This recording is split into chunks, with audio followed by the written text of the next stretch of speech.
You ever been watching a movie you've already seen countless times, but you see something different you never noticed before? This is a segment I call Pete's Rewatching. It's rewatching. Okay, so in Back to the Future, early in the movie, we get this scene that explains Uncle Jailbird Joey did not make parole again, and he's still in jail. All this scene serves to do is set up this joke later on when Marty goes back in time and meets a young Joey. He says, Gotta get used to these bars, kid. now, aside from being kind of a mid joke, that's it. We never hear about Uncle Joey again.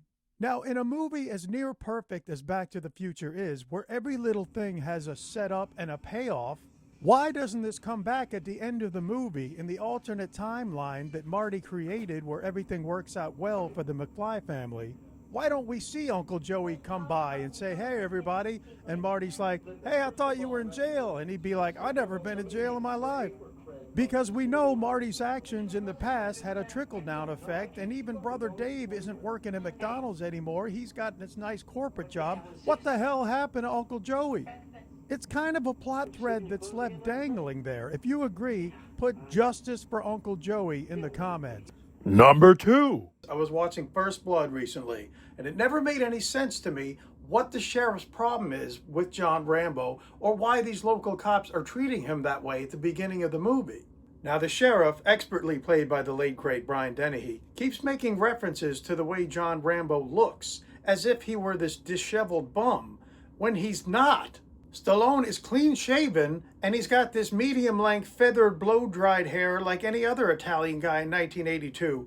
There's nothing wrong with the way he looks. So when the sheriff says you're going to find trouble around here looking the way you do, wearing that flag on your jacket, I was like, oh, wait a minute, I just realized something. Okay, I know this movie is based on a book. I've never read it, but I looked it up, and the book was published in 1972, 10 years before this movie was made. Not only that, but the author, David Morrell, he got the idea to write the book in 1968 during the height of the Vietnam War when the country was very divided. And there was an especially large gap between the older conservative generations and the younger hippie generation. So in the book, Rambo's supposed to be a long-haired looking hippie guy going through a small town in Kentucky, and the tensions were pretty high around that time during the Vietnam War. So all these cops are still disrespectful to him even though he's a veteran, because back then there was a draft and all these hippies were forced to go fight whether they wanted to or not. So the movie changes the setting to the Pacific Northwest. Now it's 10 years later, there's no war going on, there's no draft, he doesn't look like a hippie, so I was right, it doesn't make any sense. I still love this movie. I think it's one of Stallone's best acting performances. A couple wise decisions they changed for the movie. In the book, he kills police officers and enjoys it, and he also kills himself at the ending, which is an ending they filmed, and you could see that on YouTube.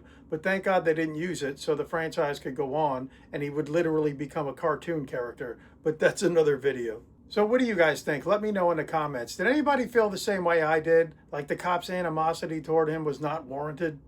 I'm Pete. I do movies and pop culture, hopefully funny stuff. Follow me for more.